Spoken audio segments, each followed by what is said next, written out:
It's the start of a new month and start of another election season in the Philippines. We will be keeping you updated on the latest stories from the ground today. So do stay with us for the next 2 hours. I'm Denise Tang. Magandang hapon po sa inyong lahat. Ako naman po si Lourdes Vera. Tulad ng araw-araw nating nababanggit, this quote from the late feisty Miriam Defensor Santiago. Hindi lahat ng fairy tale nagsistart sa once upon a time. Yung iba nagsistart sa kapag binoto nyo ako. Mga kapatid, your vote goes here. Dapat lang. That's right, this is Afternoon Delight. Bilang Pilipino, bilang Pilipino. Alright, palakpakan tayo, Tita Denise. Ganda ng jacket mo. Oo nga eh. Ganda rin ang suot mo ah. Ganda ba? Oo, matching tayo. Bango rin. Hindi ko na nga sana babanggitin eh. Pero katulad ng nabanggit natin kanina, it is the start of the filing of certificates of candidacy today. And every now and then, we will get live pictures from the Manila Hotel and Comelec sites where the COC filing is happening. At dahil nga, marami tayong papanoorin ngayong araw na ito, eh, hindi pwedeng mawalan ng popcorn ang ating delight of the day. Bakit popcorn? Of course, if you're, diba, yan lagi ngayon ang modernong simbolo na ikaw ay may inaabangan. Alam ba, may dalawang tao, kunyari, sa Facebook na mag-aaway. Getting my popcorn and my beer. Parang ito ah. Ang iba ito popcorn. Parang iba yan. Pero masarap din. Correct. Okay, so, mahalagang araw, simula ngayon ng filing ng mga COC, Certificates of Candidacy. At nangyayari ngayon yan, ang sentro ngayon ng aksyon ay ang Manila Hotel, Tent City tawag nila, no? Pero city ba talaga yun? Katabi lang siya. Doon ngayon, yung mga national positions, mga kapatid, no? Doon po ngayon pupunta ang sino mang nagnanais tumakbo ng mga elective positions for the nationals. Okay. At silip lang tayo sa Comelec website at meron silang live streaming doon at kasama na rin ang ibang mga news outlets. So far, medyo tahimik pa, no, since first day pa lang. At maya-maya po makakausap po natin ang mga mobile journalists natin on the ground para ibalita sa atin. No, kasi isang linggo naman ito, Tita Denise. No? So first day, kadalasan, para may suspense yung iba sa last day. Yes. Actually, marami talaga yung hindi pa nga decided. Meron tayong mga nadidinig kanina. Hindi pa concrete kung sino yung magiging running mate nila, for example. Pero marami rin kasi yung pumipili daw ng certain dates. Yes. For, you know, the feng shui reasons. For whatever reason, makaswerte sa kanila. Diba? Pero again, naabangan natin yan because up until October 8th, that is next Tuesday, hanggang dyan po sa araw na yan, ang filing of Certificate of Candidacy. At katulad, may iba na announce na nila mismo, very public ang kanilang date of filing. Like, itong si dating Senador Bam Aquino sa October 7. yes. Ang Makabayan Black daw, October 4. Although yung bayan muna, kanina ay nag-file ng kanilang CONA, Certificate of Nomination and Acceptance. Sila Nery Colmenares, nakita natin. Senator Ping Lacson, bukas, October 2nd, at ang Pamilya Binay sa October 4. Okay, sino bang mga kandidatong hinihintay ninyo na mag-file ng kanilang certificates of candidacy? Let us know. Iwan nyo po sa mga comments natin sa anumang live stream pages natin, whether Facebook, YouTube, or TikTok. And again, we will be giving you updates from different cities. Nandyan po ang Makati, ang Taguig, Quezon City, Marikina, Manila, Las Piñas, Caloocan, Cebu, Davao, San Juan, at syempre sa Comelec. Correct. Ayan. Again, may mga namimili talagang mga kandidato ng petsa, no? Pero, ito, ang pangalan niya, Tita Denise, babanggitin ko lang, ha? Ay si Alexander Encarnacion. Nag-ano siya kanina. Si Alexander Encarnacion ay isang karpentero at electrician. No? At siya ay nag-file nais siyang maging senador, pero noong 2021 siya ay na-rule out na as nuisance candidate. Ito daw si... Parang si Daniel Magtira din. yung supposedly boyfriend di umano ni Chris Aquino. Ex. Kasi ngayon, fiancé niya na si Amy Marcos. Ayun. Taksil ka, Daniel Magtira. Ito si Alexander Encarnacion, banggitin lang natin. Nag-file nga po siya bilang pagkasenador. Ang sabi niya, meron daw siyang laser corruption super fortress na kayang bawasan ang corruption and crime in Alam the mo, country. mas iboboto ko pa yan kumpara doon sa ibang, wag na nga. Anyway, karpentero at electrician. Ang industry at carpentry and electricity, yan po nagpapagalaw sa ating bayan. Pero paggalawin natin ang ating coverage dahil makakausap natin. Makakausap na ba natin? Hindi pa pala. Inaayos pa, no? Mamaya-maya po makakausap natin ang ating Tito Joey Francisco, ang ating bossing, at ang isa po sa mga host ng STL sa Totoo Lang. And he's live on the ground para ihatid sa atin ang latest dyan. Okay. So far here are some notable names that have filed their candidacy today.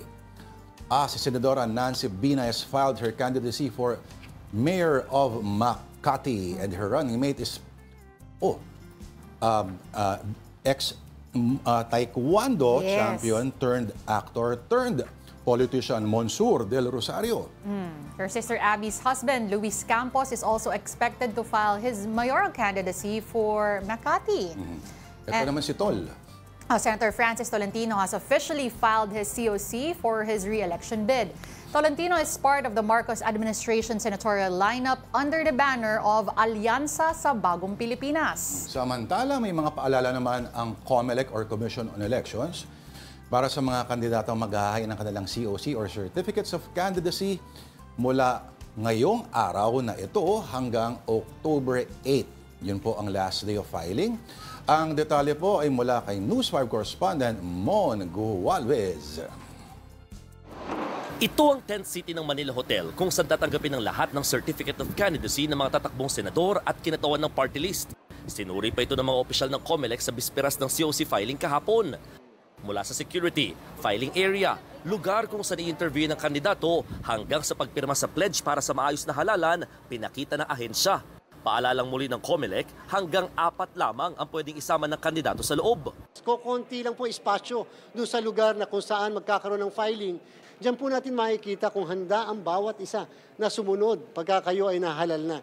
Ang mga tatakbo sa lokal na posisyon sa provincial at local offices, hanggang 3 naman ang pwedeng isama. Noon nang sinabi ng COMELEC na sa panahong ito, wala pang may tuturing na premature campaigning. Ibig sabihin, kahit magsuot ng t-shirt na may mukha ng kandidato o gumawa ng iba't ibang gimmick, hindi pa raw may tuturing na election offense. Tatanggapin ng COMELEC ang lahat ng COC basta't kumpleto ang mga dokumento. Pero babantayan daw nila ang mga reklamo laban sa mga kandidato. Pwede may mag-file ng petition to cancel or deny due course yung candidacy. Pwede madeklara na nuisance candidate yung isang kandidato o panggulo lamang. Ang mga reklamong ganito, dedesisyonan ng COMELEC hanggang November 30. Pero paalala ng ahensya, Hindi porket walang pinag-aralan ay nuisance na. Hindi porket walang tahanan o walang bahay o walang ari-arian ay nuisance na. We will always exercise the discretion in favor of the right of suffrage. Sa meeting naman sa iba't ibang stakeholders at ilang election lawyers, napag-usapan ng tungkol sa appointive government official o employee na kakandidato sa party list. Sabi kasi na ahensya, may tuturing lamang daw na deemed resigned ang ganitong kandidato oras na magsimula ang kampanya. Pero para kay Attorney Romulo Macalintal, mas maiging mag-resign na rin dapat ang mga ito gaya sa mga tumatakbo sa ibang posisyon. Naniniwala po ako na yung mga government officials sa ilalim ng saligang batas ay pinagbabawalan na to engage in partisan political activity. Kahit ang mga lumalabas o nagtatrabaho sa broadcast media, hindi raw pagbabawalan ng COMELEC hanggat wala pang kampanya. Hanggat hindi dumarating ang unang araw ng campaign period, ay pwedeng ituloy ang lahat ng kanilang ginagawang profesyon. Lahat ng gastos ng mga partido, ng mga kandidato, mula October, November, December, January hanggang second week ng February, hindi kinakailangan i-report sa kanilang statement of contributions and expenditures sapagkat hindi pa sila kandidato. Ako, si Mon Gualvez, para sa 1PH. Alright, speaking of the COMELEC, let's see how they're holding up. Naroon ang kasama natin si Joey Francisco ngayon sa Manila Hotel, the center of the main election activity today. Ito Joey, what's the latest from your end at kumusta ang candidate turnout so far? Lord, magandang hapon sa inyo ni Denise. So 12 senatorial slots, 63 party list group slots, and over 100 groups and candidates na nag-signify ng intent for them to file their COCs before today. But there's a word in Tagalog or Filipino sa lagay ng pagpaparehistro ngayon dito sa tent city, Lord, matumal. matumal. Okay. Sir Jovi, balita natin, no, may mga candidates daw na may mga pinipiling araw for filing for specific reasons? Yes, based doon sa mga interviews ng The Big Story, One Balita Pilipinas, and also sa totoo lang, they signify their intent to file sa specific dates because of feng shui or other beliefs that adds up to the number that they're aiming. So if it's lucky, if they're unlucky on a Thursday or a Wednesday, so that's part of their consideration, Denise. So we know that it will be the COC registration or filing will happen until the 8th of October. But I think based on the interviews, most of them will be filing their COCs this Friday and over the weekend. Tito Jovi, of course, you've been a veteran of covering elections like these, ano? Can you compare this particular COC filing compared to the others? Alam natin dati, you have to go to the COMELEC, which is situated in a really cramped office inside the Palacio del Gobernador in Intramuros. But aside from space issues, what's the difference this time in terms of atmosphere, etc.? Tama ka, Lord, sanay tayo doon sa tapat ng Palacio del Gobernador kung saan parang malapiesta talaga. Aside from may mga dala-dala mga supporters at saka yung may drum and bugle corps at saka may mga pabanda sila sa papuprosesyon o parada. Well, at least sa naabutan ko sa afternoon shift ay medyo tahimik doon sa labas itong tent city. Lord, although meron ako nakita doon sa may bandang Luneta and doon sa just outside the Manila Hotel, like isang party list group, yung Buhay Party List, ay at least meron tayong nakita ang semblance to parang festivity because they're wearing their colors and malaking grupo sila. Okay. Sige, go ahead. Sir Jovi, meron din ba kayong namataan na yung mga supporters of certain candidates? And paki-clarify lang din po, no, wala pang considered na premature campaigning right as of the moment. Pero bawal daw. Wala pa. Well, discouraged na magkaroon ng parang what do you call that? Parang campaigning kind of activities outside that city. Yes.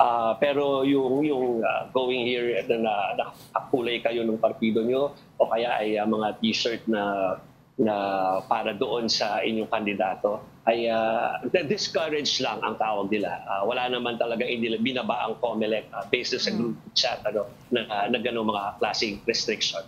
Gusto ko yung discourage, parang, alam mo, kung pwedeng wag lang, pero hindi naman bawal, pero kung ako, wag na lang sana. Hindi, wag na. So, dati kasi, if you can remember, no, what is not allowed is wearing shirts, let's say, bearing the candidate's name or likeness. Ngayon, walang mga banda-banda dyan sa labas, Joey. Bawal yun. Wala akong nadaan ng ganon so far. We'll ask Berrimon later kung merong nag-attempt kaninong umaga or at least ngayong hapon si Berrimon nakastation doon sa entrance Lourdes and Denise. Pero before ako dumating dito, merong ibinaba na press release or news ang COMELEC doon sa mga magko-cover nga dito sa TED City.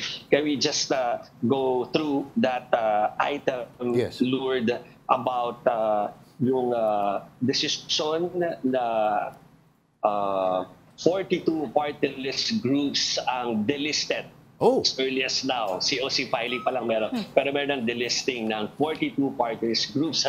So ang kanilang basehan dito, Lourdes and Denise, ay one, you failed to win ng maraming pagkakataon. Pangalawa ay you failed to run nung nakalipas na cycle ng eleksyon. Which is really sad, Lourdes and Denise, kasi although some of the groups na nandoon sa listahan ng 42 na hindi ko na isa-isa, medyo mahaba yung listahan, Lourdes and Denise ng COMELEC, ay mga groups na talagang parang sila ay nagcha-champion sa magsasaka, IPs, OFWs, transport group, at saka transportation groups at saka yung iba pang mga tinatawag na hindi masyadong represented na Yes. maigi sa ating Kongreso. Kasama doon yung anak pawis, which I Yes. think, Lord, naalala mo na isa Yes. sa mga dati ay naboboto sa Yes. ganitong pagkakataon. Oh, progresibong grupo talaga yan. Ito Yeah. lang ilan sa mga babasahin natin sa mga na-delist, ano?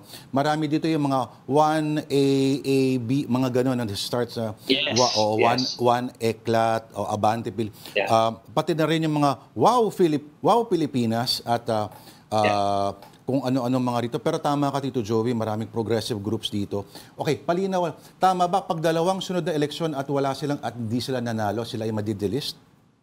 Yes, that's true, Lord. Okay. So, 160 pa rin ang pagpipilian kahit may na-delist yung That's true. party list groups, meron pa rin at least 160 na pagpipilian. Okay. Tito Jovi, pwede kong i-cambio ng konti yung usapan. Walang, Okay. ang feature na meron ito ng past few registrations o filing ng COCs is yung chance ng mga kandidato na makapagtalumpati kahit papano sa stage. Walang ganyan dati, di ba? If you can remember, I don't remember na may Yeah. ganyan dati. That's true kasi hintayin mo sila sa labas, di ba, Lord? Yes, Hintayin oo. natin sila sa labas, doon natin sila ambush, doon sila, merong mga mini stage doon sa labas ng Palasyo del Gobernador kung saan they're allowed to say what they want to say. Pero ito, based na siguro sa kaayusan or doon sa naging pag-iisip ng COMELEC doon sa brainstorm nila na sige lang, bigyan na natin basta equal time na sila ay 3 minutes, diba? Tapos may 7 minutes for the media, no? Pagkatapos silang gawin yung proseso. Pwede ko bang isa-isahin yung proseso na Sige, yun, sige. Lord? Go, Tito Sayang, Joby. Hindi pa ako makakapag-walk through. Go. Unless mamaya nyo gusto mag-walk through tayo kung paano nila gagawin yan. I'm still asking for permission. Kita niyo si Mon, nasa likod ko. Si Von Ay, Mon Belenario? Galvez. Mon. Mon Galvez. Ayan. Anyway, so I'm still asking permission na silipin yung step 1, step 2, hanggang sa makarating sila dito sa press working area nga na tinatawag, Lord. Pero yan nga, tapos meron silang isang special place kung saan merong panunumpa na mangyayari. So, merong filing area, doon sila mag-file, submission ng lahat ng mga forms sila. Tapos, pupunta sila dito sa media area for 3 minutes ng pagtatalumpati or pagsasabi ng kanilang intent. Then 7 minutes na pwede silang i-Q&A ng media. Strict yun, talagang pinuputol ng COMELEC. Tapos may photo op na sandali and they will go to the Panata Wall. Hindi ko lang kung mapapakita natin yung Panata Wall sa ating file video, pero taken earlier. At doon sa Panata Wall ay yung usual na mga panunumpa bilang yung magandang intention sa iyong pagtakbo. Pero at the same time, naglagay ng bago doon ang COMELEC tungkol sa hindi paggamit ng AI sa cycle na ito ng ating halalan. Na-update, Oo. Mamaya babasahin natin what is contained in that pledge. Yes. Lalapitan natin, Lord. Oo. Humingi lang tayo ng Sige. permis. Tito Joby, habang inantayin natin yan. Okay, at least brief lang. So pagdating dyan, kunyari, what is the first thing to do? At ano ba ang kailangang, let's say, posible ba na biglang nagbago isip ko ngayon, imbis sa diretso ako ng umuwi or sa gym, magpa-file ako ng candidacy as senator. Ano-ano ba ang mga dapat dala ng sino mang nagnanais na tumakbo at mag-file? Karapatan naman nila yon.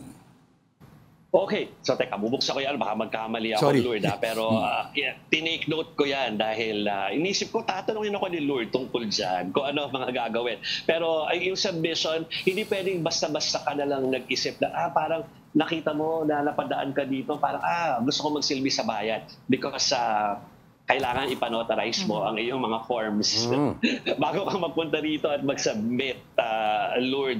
So, marami siyang proseso before yun. So, it's 5 copies of your COC na kailangan i-file.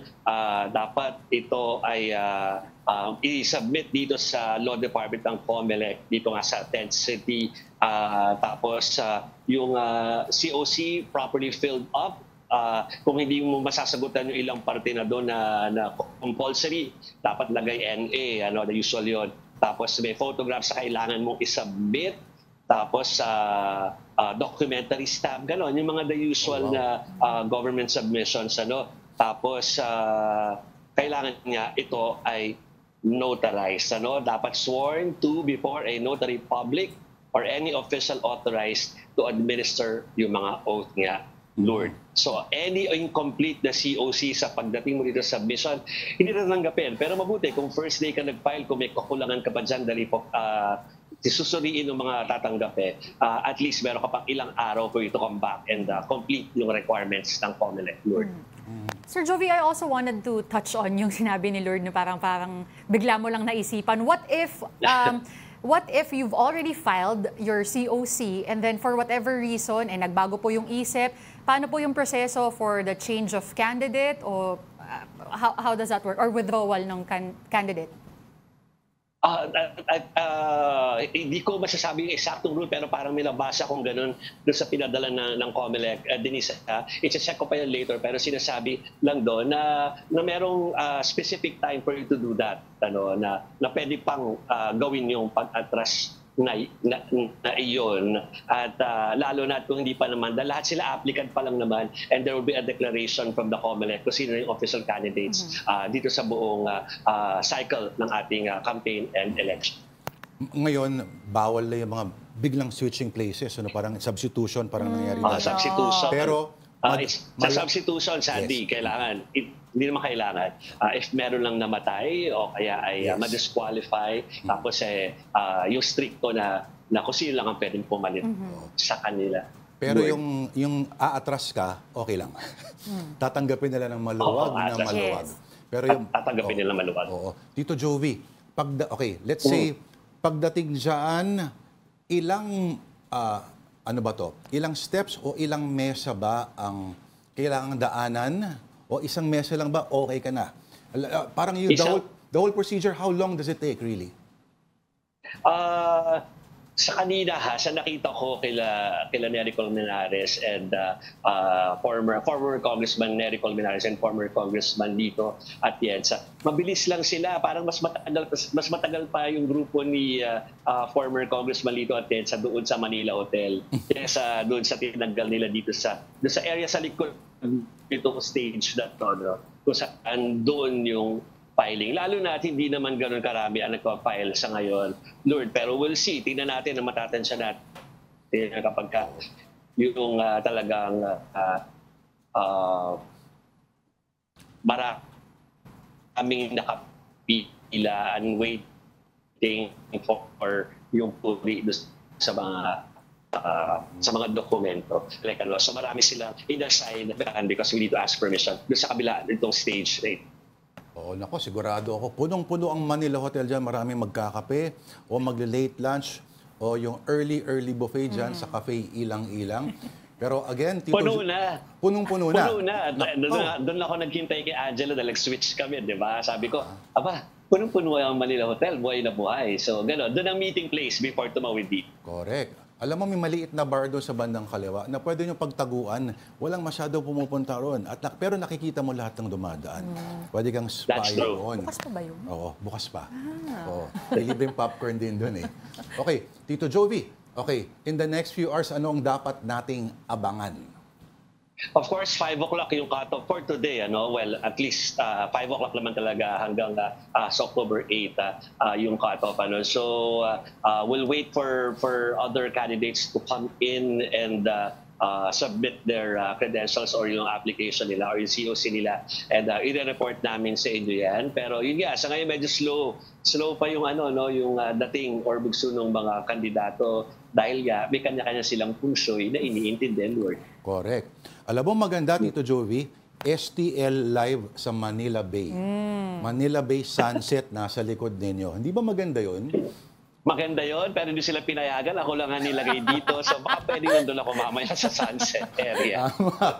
Oo, pero makikita, pag mas may area ng bandang kaliwa, Tito Jovi, dahan-dahan ng nare-reclaim. Nako, delikado. Oo Totoo. Tito Jovi, we'll talk to you again. Maraming salamat sa iyo. Yan po ang ating Jovi Francisco, live na nag-uulat po mula sa Tent City ng Manila Hotel. Ngayon naman, silipin natin ang mga importanteng petsa mula sa COMELEC. So calendar of activities, 2025 national, local, and BARMM election source, COMELEC po. October 1 to 8, 2024 filing of COC, CONA, and PL CONCAN. CONA is Certificate of Nomination and Acceptance. CONCAN is Certificate of Nomination and Certificate of Acceptance of Nomination. January 12 to June 11, 2025, election period gun ban na po. February 11 naman. Birthday ko. February 11 naman to May 10, 2025, campaign period for candidates for senator and groups in the party list elections. Pwera lang po yung April 17, which is a Monday, Thursday, and April 18, which is a Good Friday.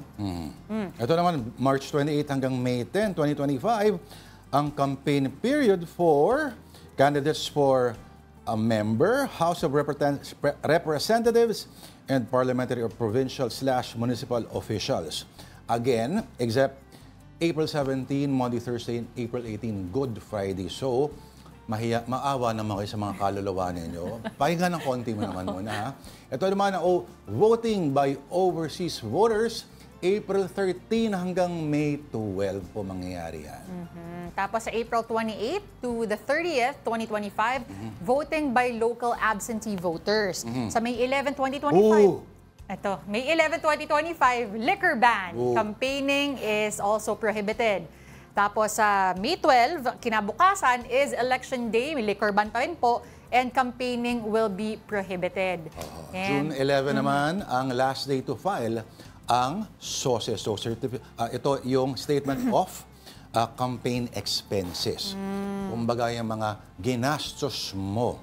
At kahit gaano pa kalaki ang gastusin mo, ayon sa Korte Suprema, hanggang hindi pa pumapatak ang Feb 11, hindi ka pa rin kandidato. Saya, no? Saya Hindi pa counted. Saya na may mga advantage na nauna sila. Pero talaga, pwede bang hindi ka covered ng liquor ban kung hindi ka naman boboto?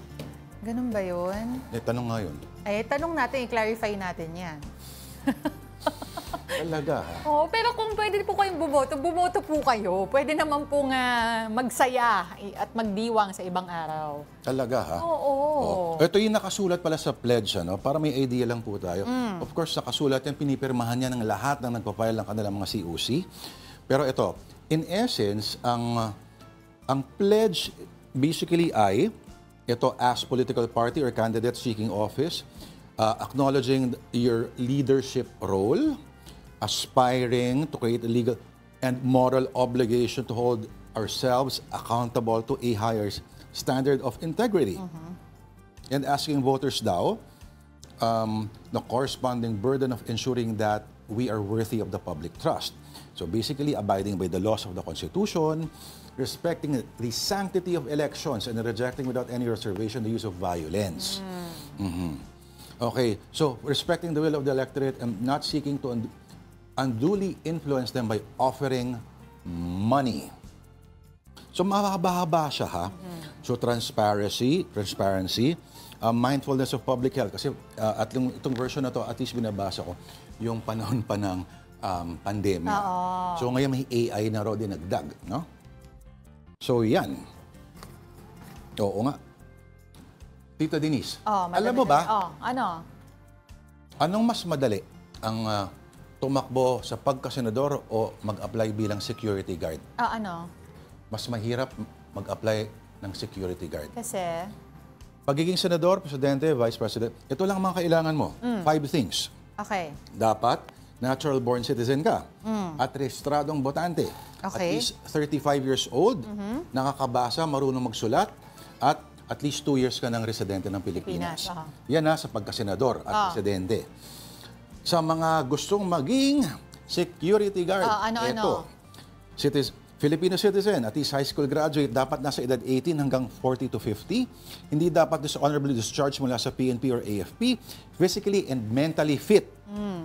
May ganun ba sa pagkasenador? Wala nabanggit yan. Sa pag-apply, kailangan ng SOSIA application form. No?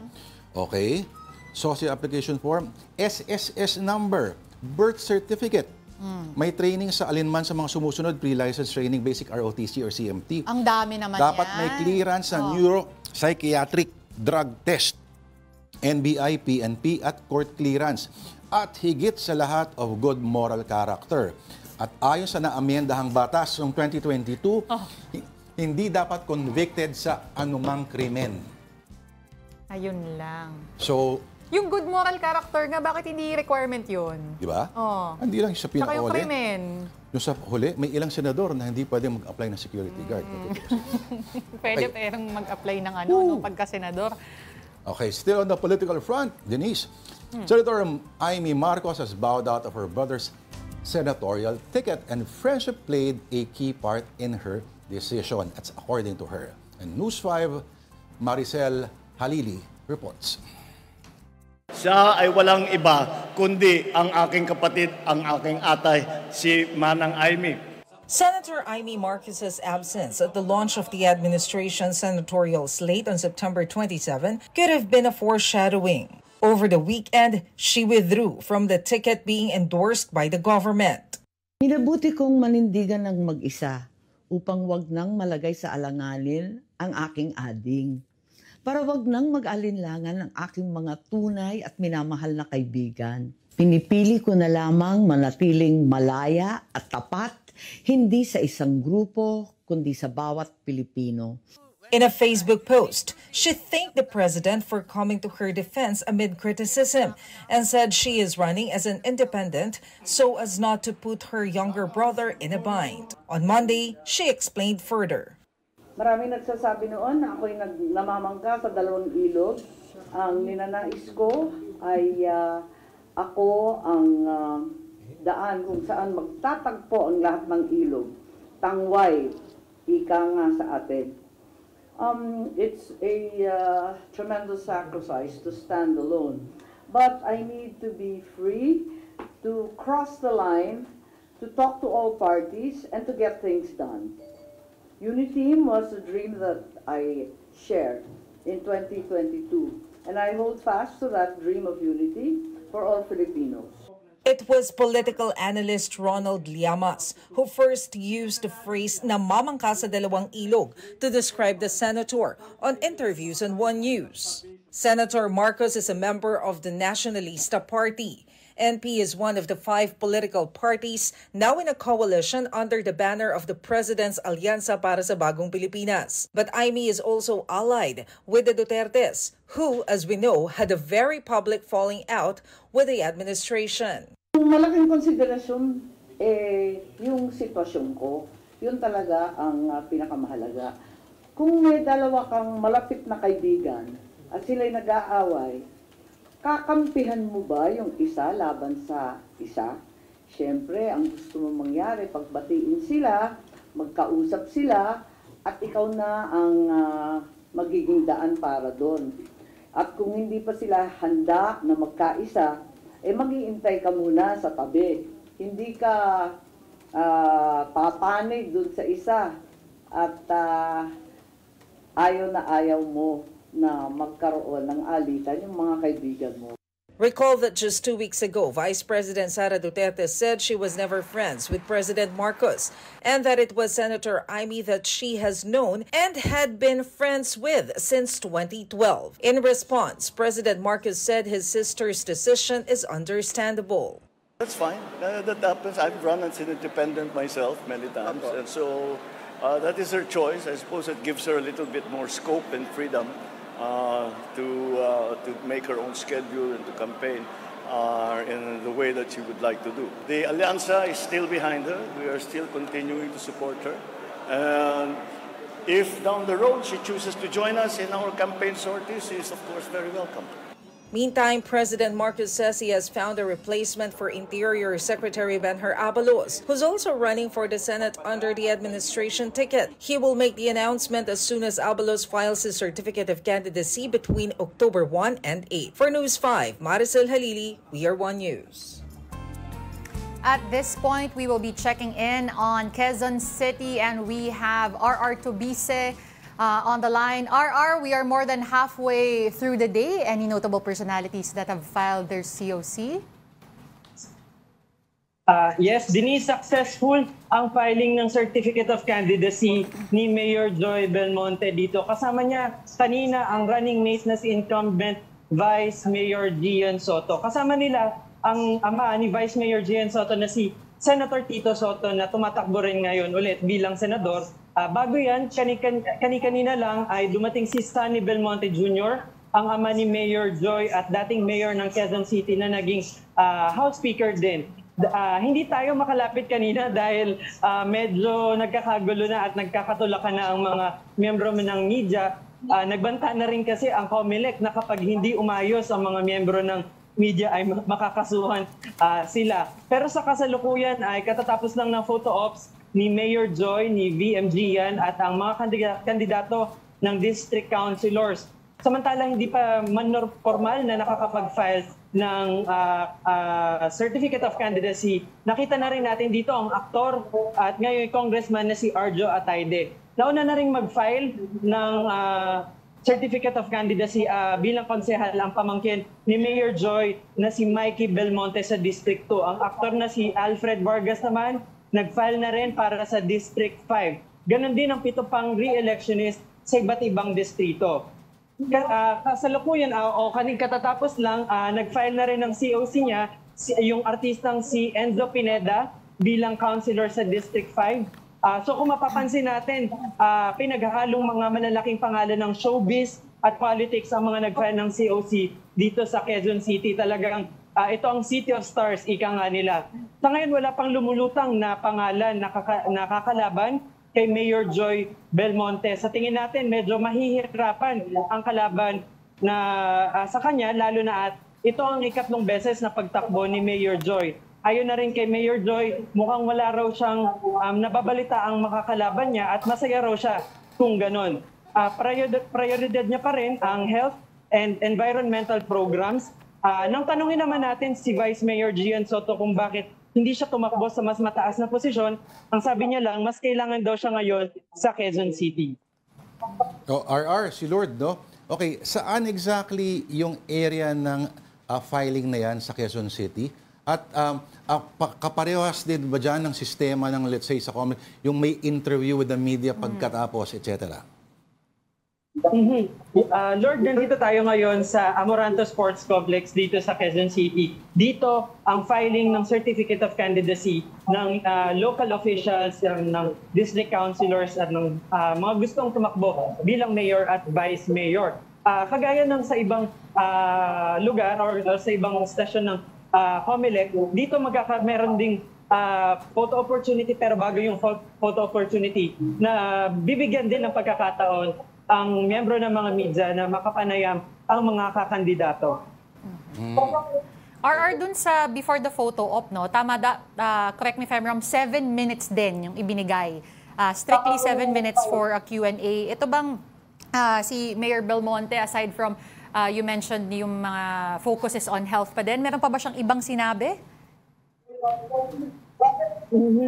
Denise, kanina yung si Mayor Joy Belmonte, sabi niya sa pagdating naman sa kanyang mga programa, pagpapatuloy niya pa rin yung Batas QC na programa na app at meron din siyang mga programa para sa disaster risk reduction and management. Pero yung tungkol naman dun sa photo ops kanina, actually hindi nga 7 minutes yung nangyari dahil kada parang 10 segundo lang yung ibinibigay ng COMELEC kay Mayor Joy Belmonte at kay Vice Mayor Gian Soto para magbigay ng photo opportunity kasama yung mga district councilors. Ganun kasi karami talaga kanina, sobrang dami ng miyembro ng media na nagkukumpulan, nagtutulakan na. Kaya meron na rin, nagsabi na rin ang COMELEC kanina na kapag hindi pa tumigil sa pagtutulakan at sa pagkakagulo, talagang makakasuhan sila nitong COMELEC. Ganong katindi, ha?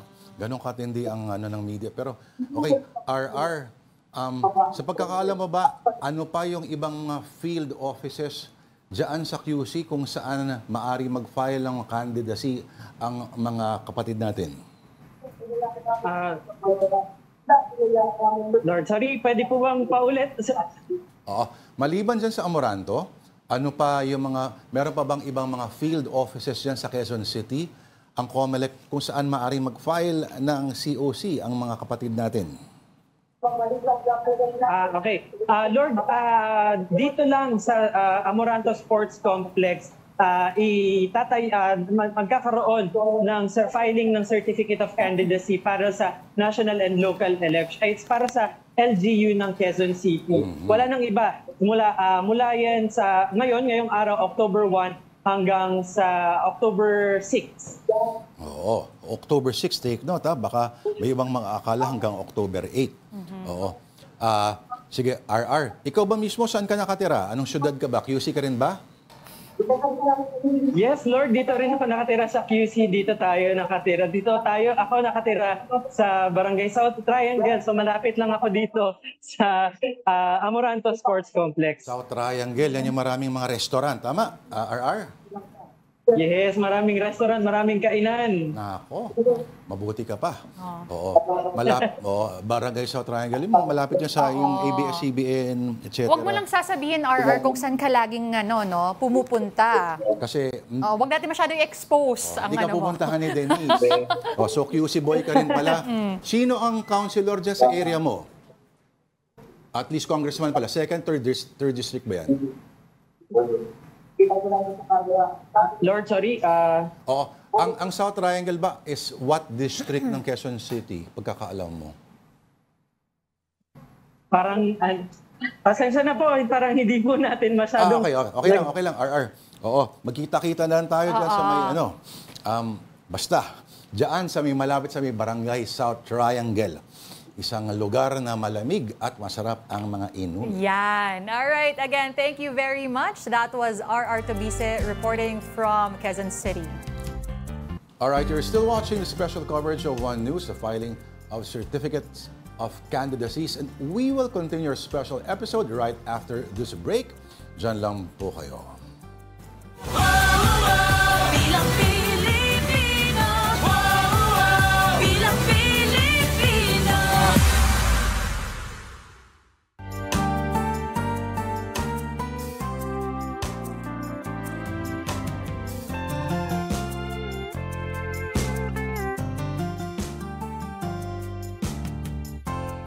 Okay, you're still watching the special edition ng Afternoon Delight para sa opisyal na pagsisimula po ng election season sa Pilipinas, ang filing ng candidacies po. Certificates of Candidacies. Ako po si Lourdes Vera. Kasama po si Denise Tan. Denise Tan, alright. Bago tayo bumalik sa Bilang Pilipino coverage natin, silipin muna natin ang iba pang malalaking balita today. Here's one. Super Typhoon Julian has slightly intensified and is now outside of the Philippine area of responsibility. It was last spotted 235 kilometers west of Itbayat, Batanes. Pag-asa said Julian may re-enter the Philippine area of responsibility tomorrow morning or afternoon. Signal number 2 remains over Batanes, Babuyan Islands, as well as parts of Ilocos Norte and mainland Cagayan. Meantime, signal number 1 is raised over areas flashed on your screens.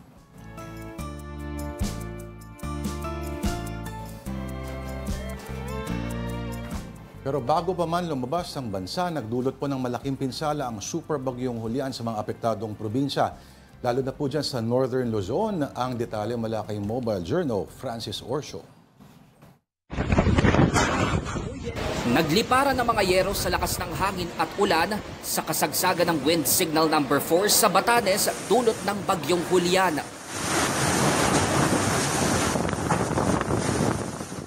Halos mag-zero visibility na sa bayan ng Basco, habang bumaha naman sa Uyugan. Kasamang nalubog ang mismong truck ng Municipal Disaster Risk Reduction and Management Office. Nanalasa rin ang bagyong Julian sa bayan ng Sabtang. Sa lakas ng hangin at ulan, halos maubos ang bubong ng covered court na ito. Nagliparan din ang mga yero sa kalsada, habang sa pantalan, mataas na mga alon ang humampas. Kaliwat ka ng pagguho naman ng lupa ang idinulot ng bagyo sa Cordillera Administrative Region. Sa Abra, mga puno ang humambalang sa daan matapos ang landslide. Malalaking tipak ng bato naman ang gumuho sa kalsada sa Baguio City. Sa Sarata, Ilocos Norte, hindi nakaligtas sa landslide ang ilang puntod nga sa sementeryong ito. Nagmistulang ilog din ang mga taniman sa bayan ng Vintara. Nalubog din sa baha ang bayan ng Batak. Tiniyak naman ni Pangulong Bongbong Marcos na handa ang bawat ahensya ng gobyerno na rumisponde sa mga apektado ng bagyong Julian. We're just watching it and seeing what will be needed. Pagkatapos, pagdaan ng bagyo, mag-intensify pa ito. So we'll have to watch until it's finished. Mobile journalist Francis Orsha po, hatid ang mukha ng balita. And at this point, let's see how Batanes is holding up. And we have the province's Governor Marilu Caico on the line. Governor, magandang hapon po. Kamusta ho kayo, ma'am?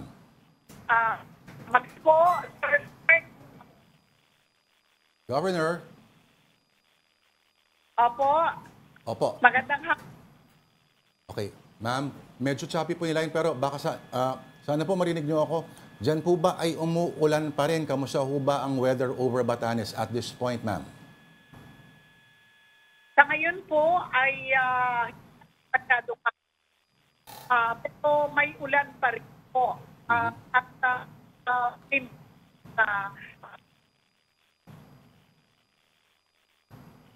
Okay. Nawawala. Nawawala po. No. Nawawala. Governor, ayusin po muna namin yung line. Opo, ano? Para kanya na. Ayan. So, yun po, kausap po natin. At habang inaayos po yung line, kasi nga, naulat sa Batanes, over 2,400 houses ang na-damage, including an airplane dyan sa may Batanes sa may Basco Airport. At mukhang itong Batanes, normally sanay na sanay sila sa mga bagyo, pero ibang level talaga pag dumadaan ang kagaya ni Julian. Ay, kita mo naman doon sa video na ipinakita natin, talagang yung tunog ng hangin and the way things were swaying on that video. Ramdam mo na grabe yung hangin at ulan na naranasan ng mga nandoon sa Batanes. Batanes is one of those places na pag tumayo ka doon sa dulo ng parang yung edge ng rocky cliff, mararamdaman mo talaga yung force of yung nature talaga. At wala ordinaryong panahon lang 'yon, What more kung may mga matindi pang mga pag-ihip. It's certainly a unique place, pero sana makabangon agad yung mga kapatid natin, at we're getting updates from the province's governor, si Governor Casco.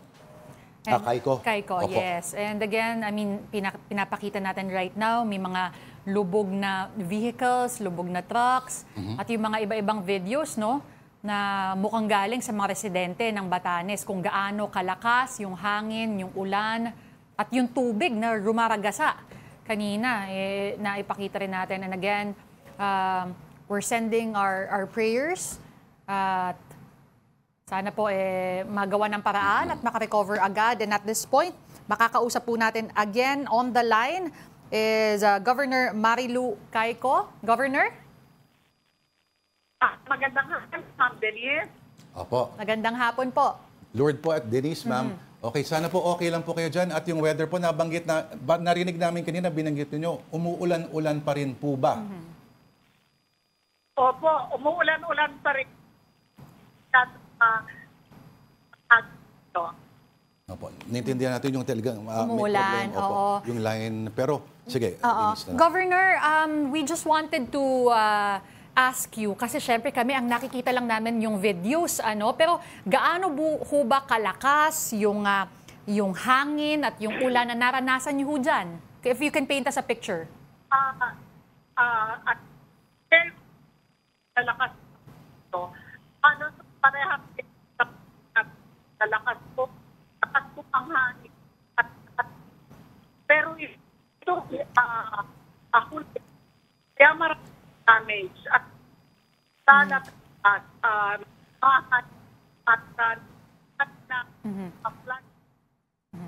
Naku, sayang. Babalikan natin si Governor. Si Governor Caico. Sayang. Kasi pero naintindihan natin talagang lalong-lalo na. Pero yung area ng Batanes, pag naputulan ka ng access talaga, lalo na by air, mahirap talaga. At ang seas dyan from Cagayan, yung tip, ay very rough din kasi. Pero sa mga interviews, si Governor at least has assured everyone na may sapat silang supplies. Pero yung updates kung anong yung latest, sana ay luminaw na po yung linya kay Governor Caico. At sana umokay na ang panahon at That's right. with minimal human damage naman sana. Okay?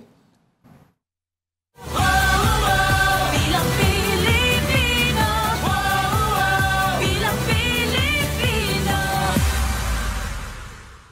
Now, in the city of Manila, incumbent Mayor Hani Lacuna is all set to file her candidacy for re-election on October 3, Thursday. But complicating matters a little bit is the fact that she will likely go head-to-head with her predecessor, former Mayor Isko Moreno. Moreno has served as city mayor for just one term before running and losing in the 2022 presidential elections. In addition, it was Lacuna's father, former Manila Vice Mayor Danny Lacuna, who had mentored Moreno. Mayor Hani told our sister program, Sa Totoo Lang, this afternoon she felt betrayed by Isko's decision to run since they had clearly agreed he was going to retire from politics if he lost in 2022. Ay, opo. More than 100% full support pang ating po mga kongresista. In fact, yung isa po nating kongresista sa District 1 ay dati rin pong kongresista natin po. Kambahin lang po siya ngayon. Babalik po siya. Opo. All right, speaking of the election race in the city of Manila, we'll be checking in with the situation there with Mobile Journal, Julie Baiza. Julie, okay. So far, any notable names na nag-file ng kanilang mga COC?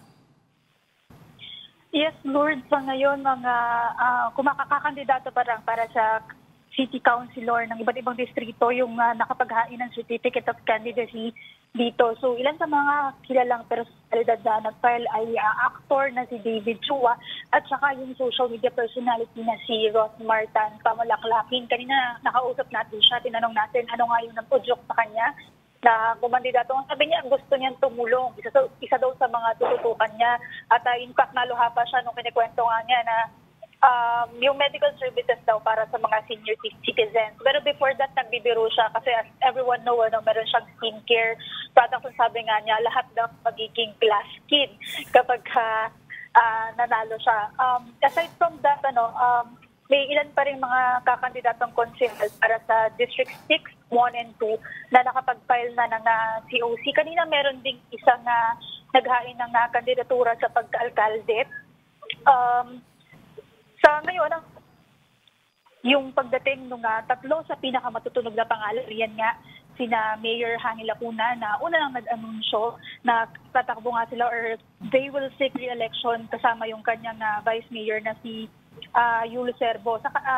So, si Mayor Hani ay under sila ng Asenso Manileño na which was founded by Lacuna's father, former Vice Mayor Danny Lacuna. So, nitong Agosto lang din, for context, si Lacuna, nanumpa na rin siya bilang miyembro ng Lakas CMD ni House Speaker Martin Romualdez. Interesting nga, gaya ng nabanggit kanina, kasi posible niyang makalaban si former Manila Mayor Isko Moreno. Although si former Mayor Isko Moreno, wala pa siyang opisyal na deklarasyon kung kakandidato siya. Kanina lang meron siyang isang social media post ang sabi niya, dinig niya yung sigaw at panawagan ng mga batang Maynila. Pero sa ngayon, wala pa rin tayong nakakitang anyone from his camp na nandito sa SM sa ginaganap yung COC filing. Pero sakaling kakandidato si Mayor Isko, of course, he will be under partido ng Aksyon Demokratiko kung saan siya yung current president. Ang matunog niyang running mate si Chi Atienza, pamilyar na pangalan dahil anak din ni dating Manila Mayor Lito Atienza. So bukod sa kanila, may isa pa na nagsabi na rin na kakandidato, yan nga si Tutok Tuwin Party List Representative, businessman at saka host na si Sam Darsoza. Sabi niya, wala daw siya magiging alkalde. Sabi, dinig lang niya yung hiling din ng publiko na kumandidato siya. Julie, gusto kong balikan yung sinabi ni incumbent Mayor Hani Lacuna na she felt betrayed dun sa balibalita na tatakbo nga itong si Mayor Isko Moreno. Meron namang reaksyon? May statement na ba mula sa kampo? Actually, walang any statement from the camp of Mayor Isko. Aside from yung social media post nga na binanggit ko kanina kung sinabi nga niyang binidinig niya yung panawagan. Pero kanina, meron dito nga isang party member Ang sabi niya mamaya daw, magkakaroon sila ng meeting na alas 5. So we're hoping or we're thinking na baka maglabas ng statement or kung ano yung magiging next move nila. Pero inassure niya tayo kanina na yung support nila kay former Mayor Isko ay nandoon pa rin. Though again, wala pang official announcement na siya ay tatakbo. Pero kung marinig mo yun, felt betrayed. Isa lang ang pakiramdam nun, sigurado. Ni Mayor. He feels dying inside. Tama ba, Julie? Galing. Nasingit ko pa yun. Julie, teka. Saan yung lugar na nagpa-file ng candidacy dyan sa Maynila? Oo. Yung COC filing dito siya ginagawa ngayon sa Cinema 12 ng SM Manila. Ang explanation sa atin ng COMELEC kung bakit nga dito sa Cinema 12 kasi medyo maliit yung COMELEC satellite office nila and then mas ma-accommodate nga raw dito. Pero dahil SM siya, na dumating kasama ng mga magpapailang COC, 3 lang yung companion na pinapayagan dito sa loob para hindi maging siksikan at saka hindi crowded. Though malaki naman yung venue kasi cinema nga siya, pero 6 na distrito kasi yung kinocover nito. Yan sa taas yan, ano yung mga sinihan dyan sa taas? Yan sa SM Manila? Ito yung sa 6th floor. So may designated din actually na na gate kung saan lang papasok yung mga pumupunta dito ng morning kasi of course sarado pa nga yung mall. Pero ang sabi nga nila, kaya din talaga nilimit sa 3 yung companion kasi kapag bukas na yung mall, hindi rin naman malilimit kung ilan na yung makakapasok kasi pwede silang pumasok sa lahat ng entrance. Tatawid ka lang from City Hall, ano? At I think they learned yung system nung panahon ng COVID vaccination. Mga sinihan din ginagamit ng ibang mga syudad at same system din. Kita mo, merong multiple uses talaga ang mga struktura. Pero Julie, abangan natin yan and do not die inside. Maraming salamat sa oras mo. Ang ating mobile journal, Julie Baizay. And at this point, let's see how the COMELEC is holding up on this very busy day, the first day for them. And we have COMELEC spokesperson, Attorney Rex Lodianco. Attorney, magandang hapon ulit, sir. Lourdes po and Denise again. Magandang hapon po, Sir Lourdes, Ma'am Denise, at sa lahat po ng taga-subaybay ng Afternoon Delight. Good afternoon. Opo. So far, lagpas kalahati na po ng araw, ilang minutes to go before closing. Ano po ang assessment natin? Balita natin, medyo matumal-tumal daw ng konti ang first day.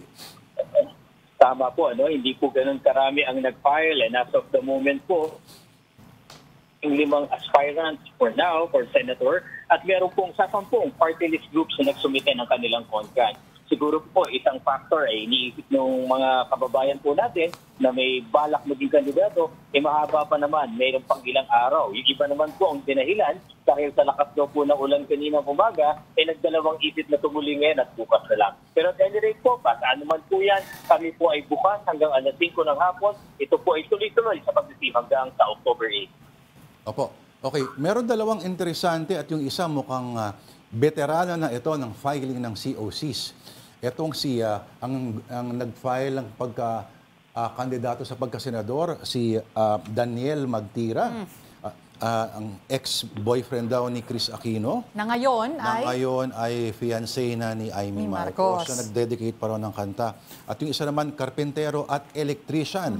No? At sabi niya, kailangan daw ng bayan na ito ng mga ganun. Okay. Sila ay tinatanggap pa rin ng COMELEC at kailan ho ba ang hatol kung sila ay papayagan na makasali at masasama sa pagbilang po eventually, sir?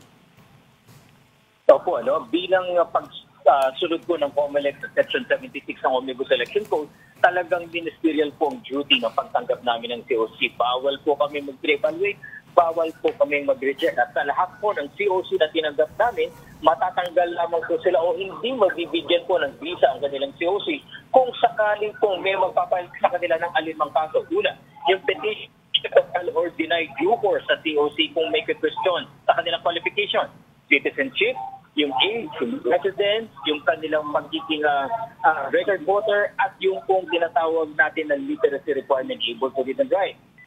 Sakali lang kayo magpapay ng isang pang klase ng kaso, yung petition for disqualification, ang ibig sabihin po nito, kung pa lang dyan na sa kanila, yan, court or tribunal.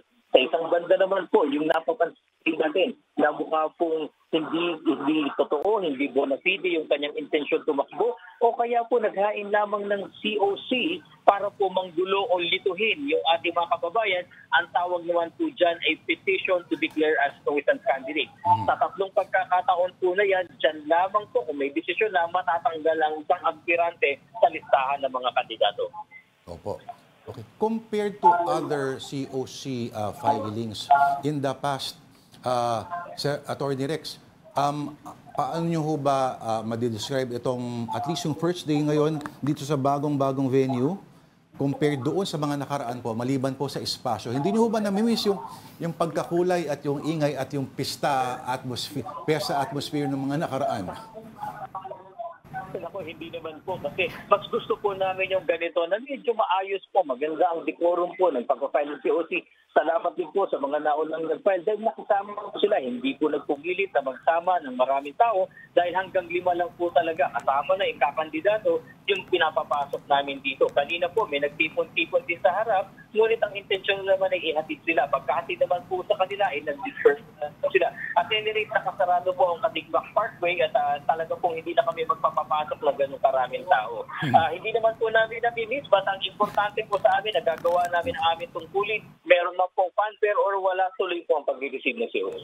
Attorney, tanong ko lang ulit, because today is the start of the filing. Pag nag-withdraw, wala pong problema, no, at any point. Okay lang po yun pag nag-decide ng hindi tumakbo. Pero what will happen and what is the process po if there would be a change, let's say, in candidacy?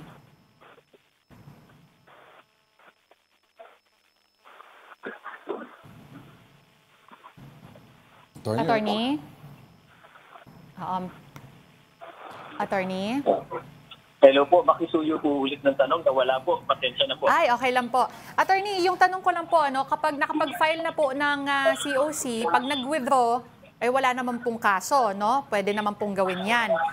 Pero paano po yung proseso if there would be a change in the candidate po? And ano po yung time frame nun?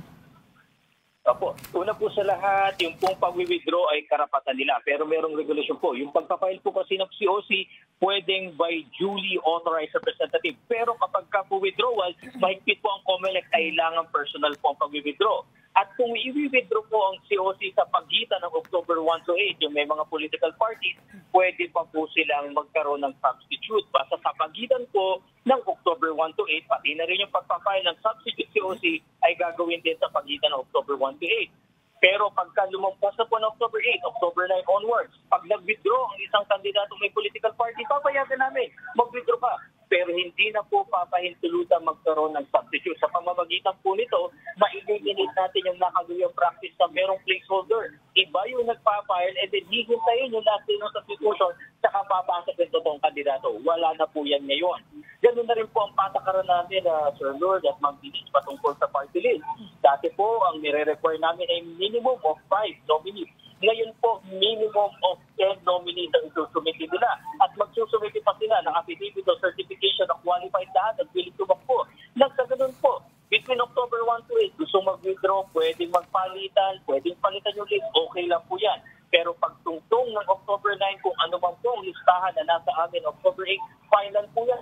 Kung may mag-withdraw, kung may aalis at may ayaw, papayagan yan. Pero hindi na po papahinsulutang magkaroon ng substitute. Ito po yung panlaban naman ng COMELEC sa pang-aabuso na dating ginagawa. Iba yung magpapile ng kandidatura ng mga nominee. Iba po yung haharap sa dapat mga kampanya. Iba yung mabubutuhan din pagdating po ng nanalo na mag-withdraw bigla yung 5 at merong papalit sa ibang set ng nominee na hindi naman po nakilala ng ating mga kababayan. So ito po ang mga bagong patakaran ng COMELEC. Okay, Attorney Rex, I hope you don't mind. Hiram ko may ilang minuto po ninyo. Okay lang mo ba pag-usapan natin yung na-delist sa 42 na mga party list groups? Okay, Attorney, aside from hindi nila na-meet yung certain requirements, let's say yung hindi sila nakapag-participate failed to obtain, hindi sila nakakuha po ng seats in the second round ng last 2 elections at hindi po nakakuha ng 2%. Ano pa, may ibang dahilan pa ho ba kung bakit sila na-delist, Attorney? So po, kung ang pinag-uusapan po natin, yung kalalabas lamang po na listahan ng COMELEC, Opo. talaga po ang dahilan po dyan ay either hindi natalo sa dalawang magkasunod na halalan o hindi nag-participate. Malinaw po kasi yan sa Republic Act 7941 o yung party list act natin na kapag ka talagang isang party list group na nakapag-register, nangyari yung dalawang sitwasyon na pag-usapan natin, obligado po ang COMELEC na i-delete po sila.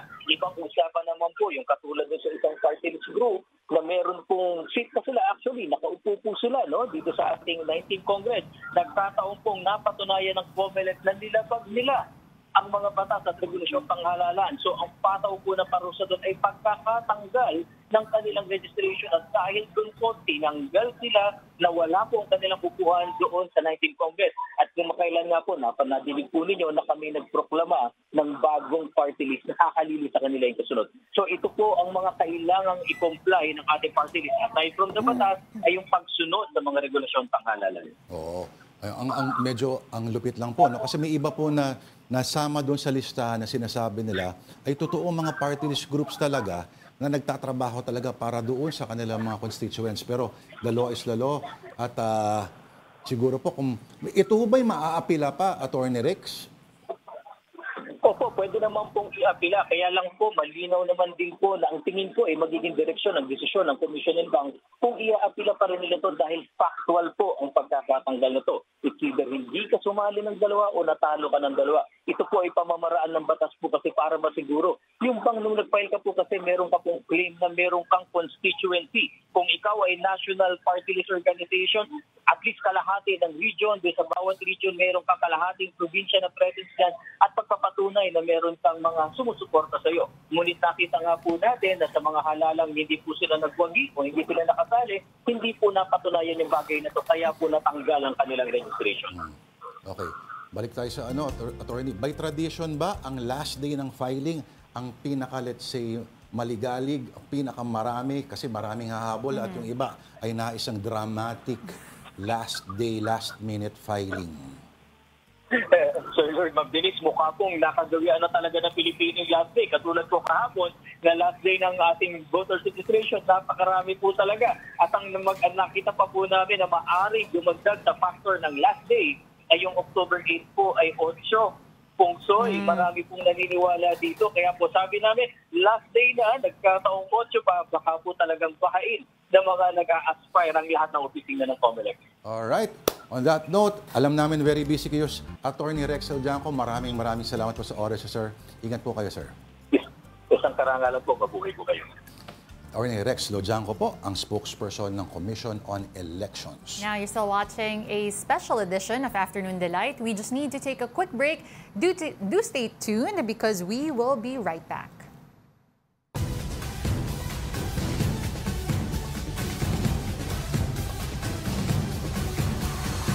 Simula na naman ng isang bagong umaga, muling pagsibol ng bagong pag-asa.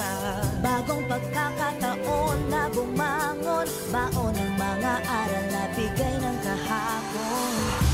Huwag nating sasayangin, karapatan para sa atin. Ngunit kahit na magkakaiba, 100 milyo'y magkakaisa.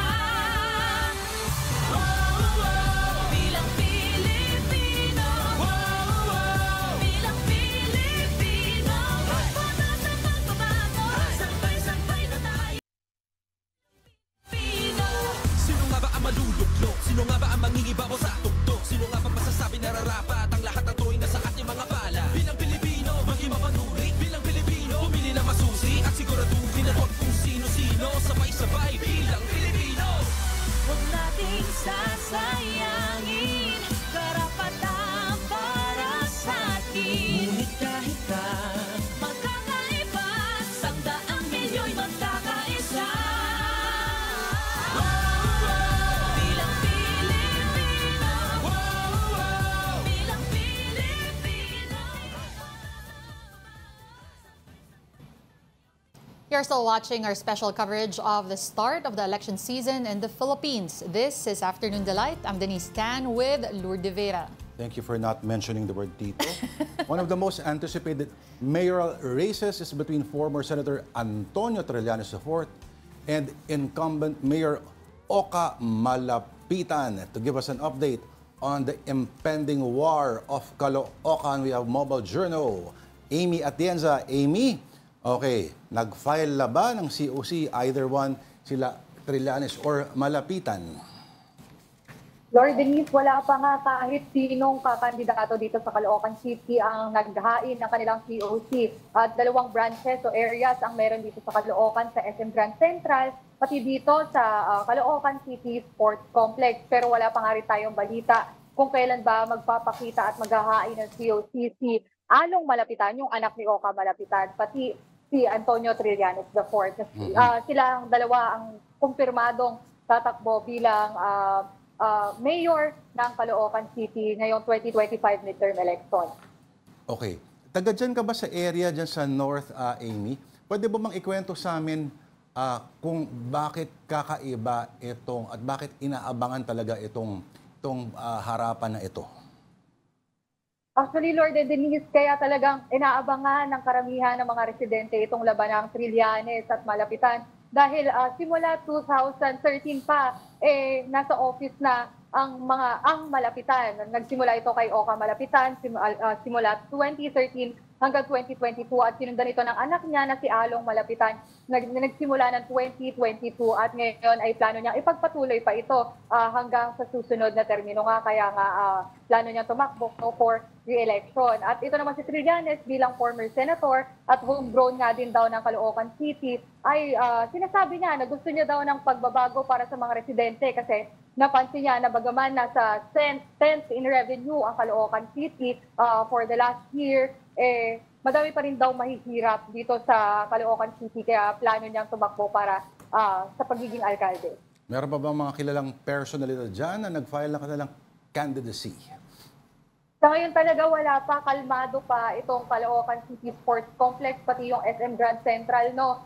Sabi sa akin ng Comelec, baka nga daw sa weekend kasi doon daw makikita ang mga supporters nitong mga kilalang personalidad na si Trillanes at si Malapitan. Pero bukod sa kanila, talagang inaabangan din ang running mate ni Along Malapitan na si Karen Te. Sorry Amy, last time. Taga Caloocan ka ba? No, Lord.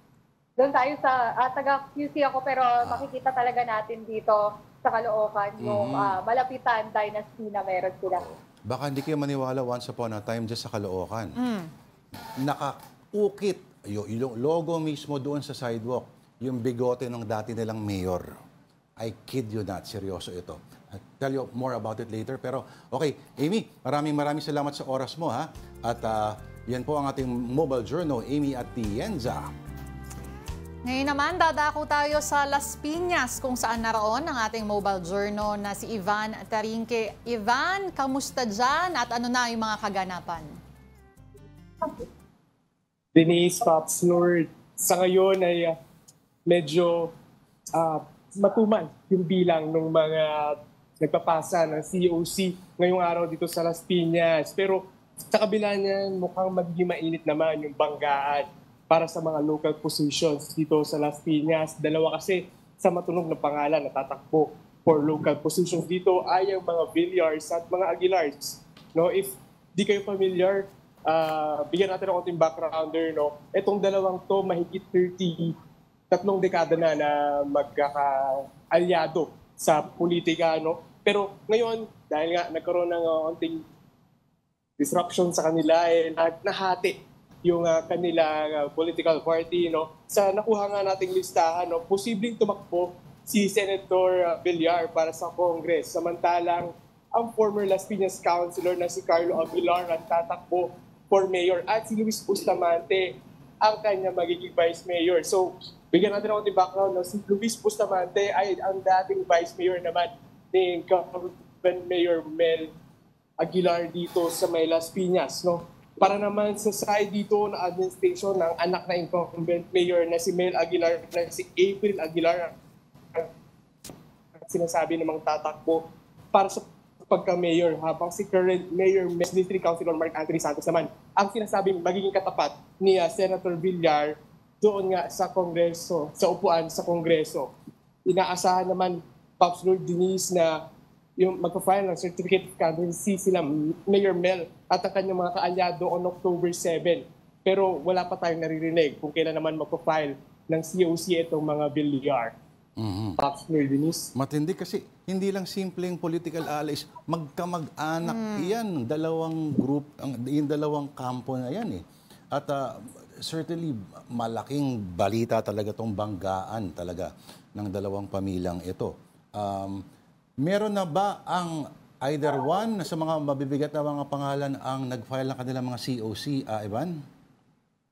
Pops Lord, ngayong araw nga, tatlo pa lang yung official na nag-file ng COC dito sa may Las Piñas. No? Pero so far, wala pa tayong nakikita na big names talaga na pupunta or magpapasa ng COC ngayong araw. Yung nakuha nating update kanina ay tungkol nga dito kila Mayor Mel, no? Kung sa October 7 magpapasa sila ng kanilang COC, around 9 a.m. daw yan ng umaga on October 7. Pero eto, patuloy tayong humihingi ng detalye kung kailan naman magpapasa itong kampo naman nila Senator Cynthia Villar. Palinaw lang, Evan, ano? Palinaw lang. Na-confirm na ba kung tatakbo either Congresswoman or Mayor si Senador Cynthia Villar? Pops Lord, yan nga yung patuloy talaga natin inaantabayanan. No? Pero yung nakuha kasi nating listahan is posibilidad pa lang. No? Possibilities na yun yung magiging lineup nila for this coming 2025 midterms election. No? So, hindi pa talaga confirm kung ano ba, mayor ba talaga or congressman or congresswoman yung tatakbuhan ni Senator Cynthia Villar dahil nga nitong mga nakaraang buwan nga, no, isa to doon sa dahilan para bakit nagkaroon ng rift itong dalawang pamilya dahil nag-express ng kagustuhan na makakuha ng local position na itong si Senator Cynthia Villar. Abangan natin yan. Okay. So, saan ba exactly sa Las Piñas nangyayari itong filing ng COC dyan, Evan? So, Pops Lord, exactly na dito tayo sa loob ng compound nung City Hall, no? Sa likod talaga siya nung City Hall sa may Las Piñas. So, napakalapit. Inaantay nga natin, baka kahit papano may makita tayo from the office of the mayor or the office of the vice mayor, no, na makasalubong lang natin dito sa labas at possible na makakuha tayo ng kahit onting interview or makakuha man tayo ng onting insight dito nga sa upcoming, dito nga sa pasahan ng kanilang COC. Pero unfortunately, as of this moment, wala pa tayong nakakausap from their side. Parang dyan yata sa Las Piñas, Evan, at least yung pinakauna o natatanging registry of filing site na nasa City Hall mismo. Kasi everything else ay either nasa sports complex, sinihan, nasa mall, mga sinihan, mga ganyan. Yan lang yata yung nasa City Hall talaga. Pero, Evan, di ba taga Marikina ka? Tama ka dyan, Pops Lord. Taga Marikina tayo. Lagi na inaabot mo. Pero anong chismis ba doon sa inyo? Tatakbo ba ulit si Mayor? Oo. Actually, Pops Lord, ang matunog talaga sa Marikina ay ang maglalaban si Maan Teodoro at itong si Stella Kimbo. No? Last year, mga nakaraang buwan, nakausap natin si Congresswoman Stella Kimbo, no, pinapakonfirm natin talaga no, kung tatakbo siya for mayorship at that time. Pero ayun nga, kinonfirm niya, sabi niya lang sa akin, no, that's the plan. No? So, we're waiting pa rin kung confirm back kung talagang tatakbo ba itong si Congresswoman Kimbo for the mayor seat dito sa lungsod. Pero silang dalawa talaga yung mainit na magbabanggaan para dito sa pagka-mayor sa Marikina. Si Mayor Marcy naman, anong tatakbuhan? Congress? So si Mayor Marcy, Pops Lord, hindi pa talaga siya ganun kaingay. No, ang matunog kasi talaga so far is si Maan Teodoro at itong si Stella Kimbo. Silang dalawa talaga yung parang pinakamabigat or maingay na political figure Marikina as of this moment. Pero subukan natin makakuha kung ano pa talaga, kung makakatakbo ba itong si Mayor Marcy Teodoro sa ibang local positions or baka naman makakuha siya baka lumebel up, Pops Lord. Alright. Diyan sa Marikina, hindi lang popcorn, kundi pansit na rin ang kailangan natin para habang nag-aabang sa kung anong sino-sino ang magbabanggaan dyan sa halalan. Maraming salamat, Mobile Journal, ang ating mojong gala na si Evan Tarinque. Meantime, here are the other stories we're watching today. President Bongbong Marcos' approval rating fell to 50 from 53 in the latest Pulse Asia survey. Marcos' trust score also decreased from 50 from 52. Meantime, Vice President Sara Duterte's approval and trust ratings dropped by 9 and 10 percentage points to 60 and 61 respectively. The Ombudsman has lifted the 6-month preventive suspension order against several mayors and barangay officials in Bohol. The order, issued in May, was in connection with the construction of Captain's Peak Garden and Resort at Chocolate Hills. Oil companies have implemented a hike in fuel prices today, October 1st. Gasoline prices are up by 45 centavos a liter, diesel by 90 centavos, and kerosene by 30 centavos. Another close encounter between the Philippine and Chinese ships in the West Philippine Sea. The National Maritime Council says it's worried about China's rapid expansion activity. Gio Robles has the report. In the middle of a maritime patrol in the West Philippine Sea near Pag-asa Island in Palawan, 4 vessels of the Bureau of Fisheries and Aquatic Resources were tailed by Chinese ships. 14 Chinese vessels intercepted and chased our ships away. A Chinese helicopter also moved close to the area.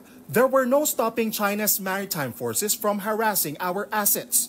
Even Bifar's plane, which was patrolling the Hasa-Hasa or Half Moon Shoal, was laser pointed at by a missile boat of the Chinese Navy.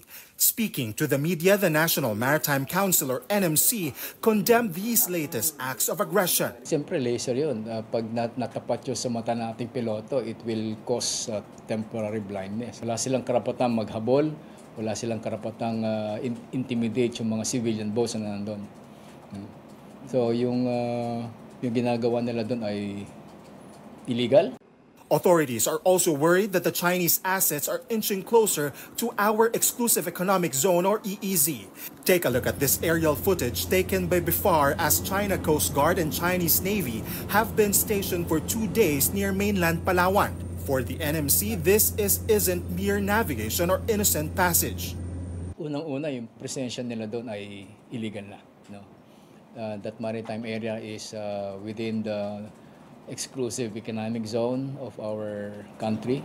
Analysts say one of the biggest threats in the West Philippine Sea is China's rapid expansion of the features it occupies. From afar, huge structures like buildings, runways, and ships can be seen at Mischief Reef or Panganiban Reef, built by China inside our EEZ.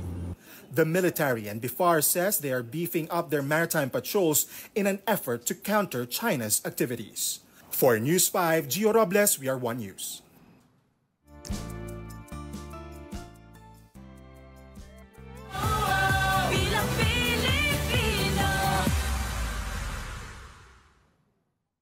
We now head on over to Davao. Naroon si News 5 correspondent Bril Montalvo. Bril, kamusta ang filing ng certificates of candidacy dyan?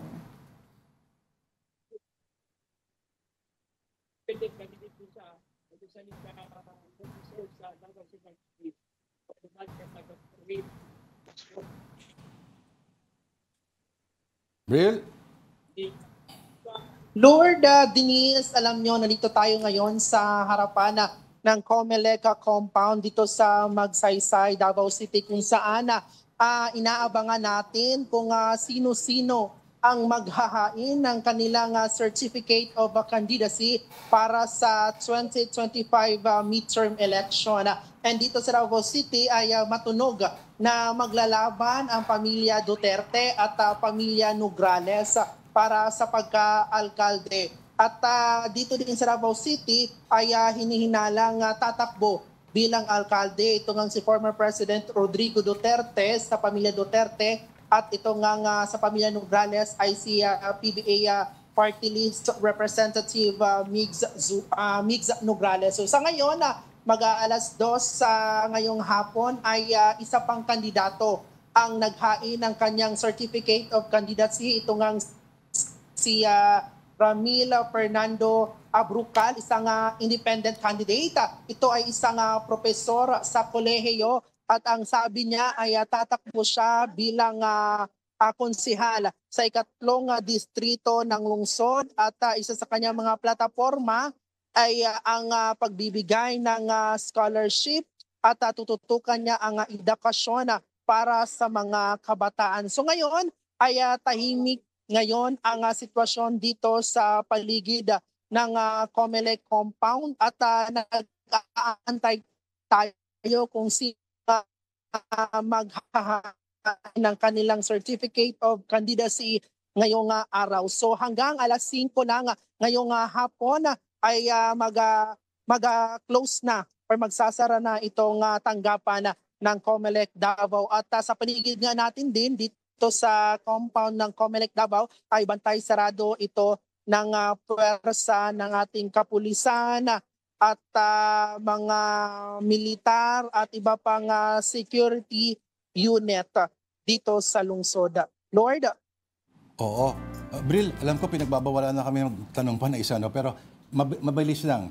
May balita ba kung tutuloy daw sa pagtakbo si Bishop Rodolfo Cubos, yung Christ the Healer International Missions Movement?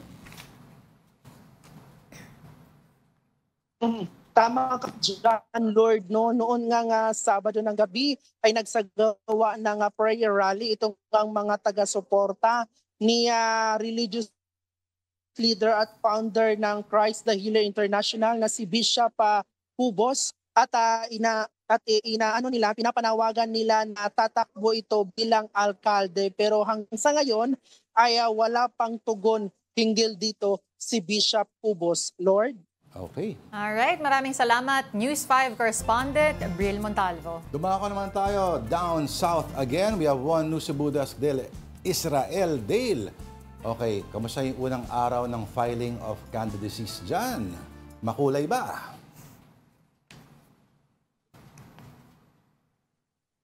Lord.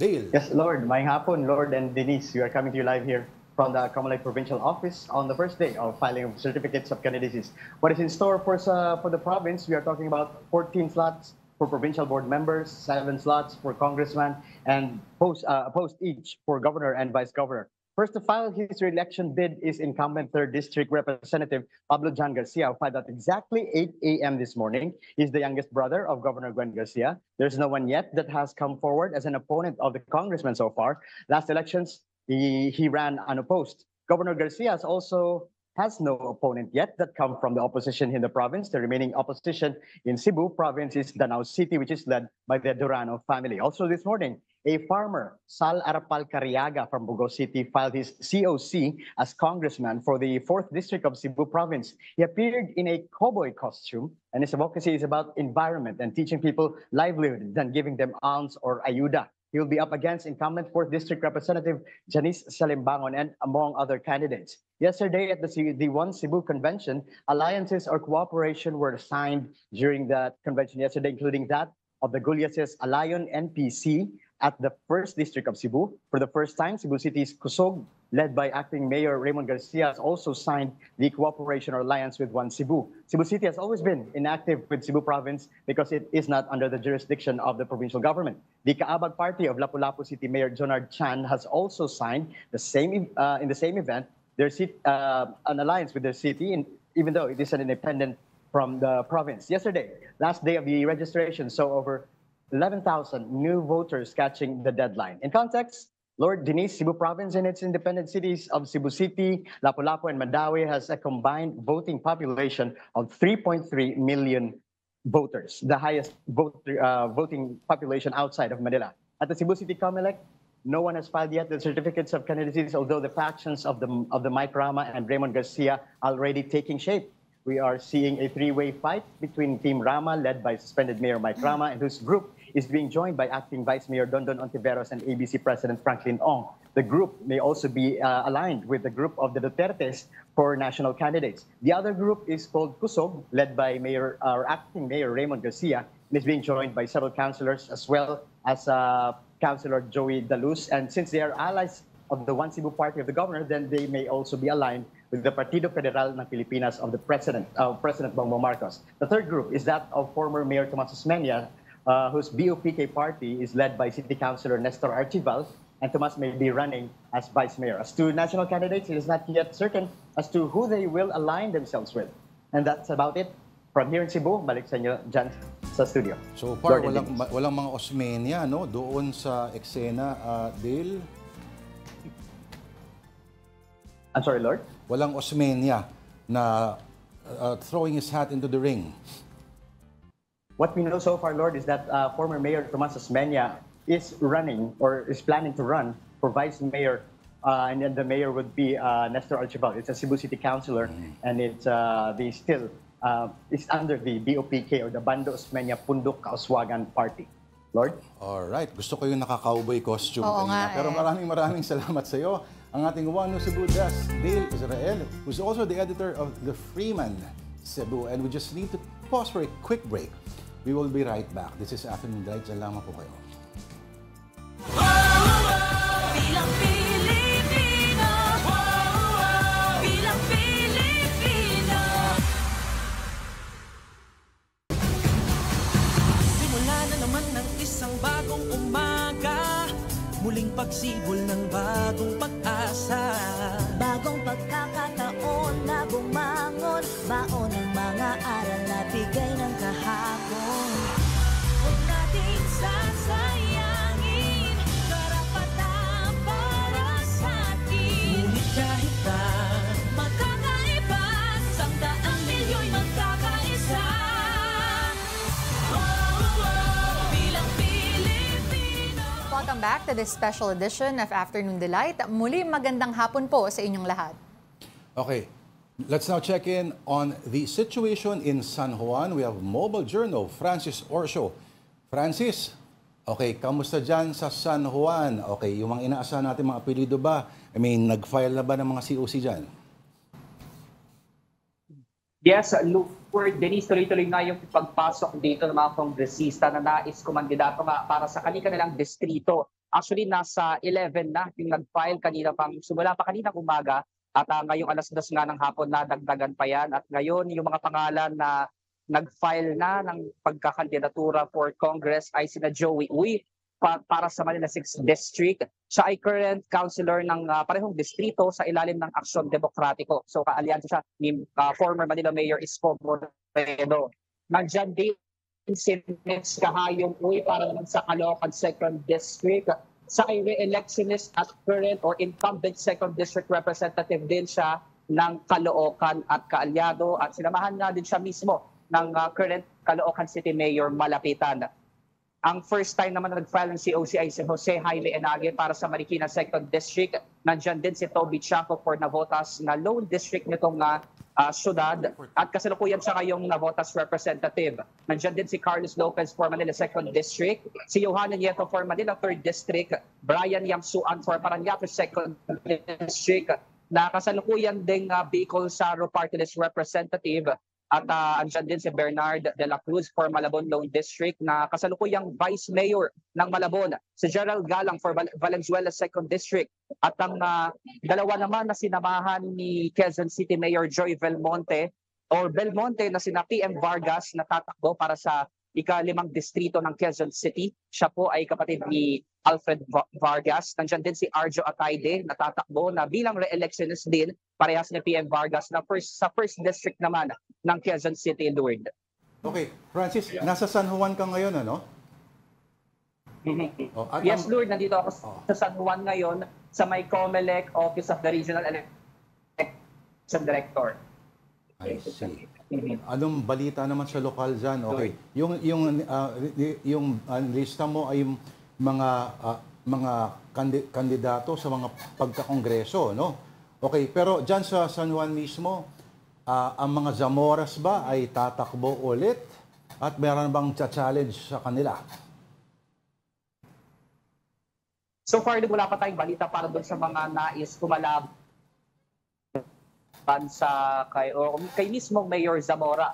Pero sa ngayon nga, kung titignan naman natin doon sa mga gustong tumakbo para sa pagkakongresista dito sa San Juan, ay sa ngayon wala pang nagpa-file ng Certificate of Candidacy, Luis. Alright, maraming salamat sa oras mga ating Mobile Journal, Francis Orsho. Now, before we go, perennial COC filer Daniel Magtira is set to file his candidacy for senator. Magtira was declared a nuisance candidate by the COMELEC in the 2016, 2019, and 2022 elections. In 2022, Magtira claimed to be the boyfriend of host Chris Aquino. But now he says he will marry Senator Amy Marcos because he does not know which planet Chris is on. Di ba nandito siya sa Pilipinas? Wala pa, o pauwi pa lang. Pauwi pa lang. O, nasa Earth po siya. May interview ba kay Daniel yan ang apelido niya, Magtira.